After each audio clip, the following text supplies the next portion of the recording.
Bir çox şirkətlərdə prosedurlar beynəlxalq standartlardan və yaxud da ki, iri şirkətlərin sənədlərindən bir nümunə olaraq götürülür.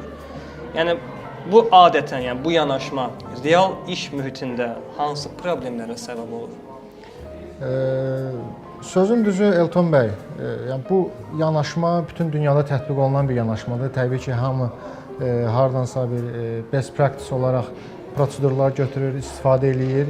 Yanaşma yaxşıdır, yanaşma gözəldir. Lakin burada bəzi məsələlər nəzərə alınmadığından beynəlxalq təcrübədəki prosedurla bizim prosedur üst-üstə düşmür. Yəni burada yenə deyirəm, yerli amillər var.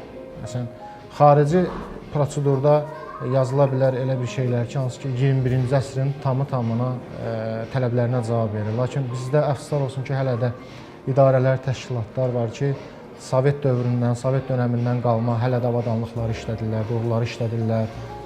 Yəni yeni xarici prosedurlarla bu avadanlıqların, Sovet dövrü avadanlıqlarının tələbləri üst-üstə düşmədiyindən bunlarda uyğunsuzluq alınır. Ona görə də prosedur işləmir.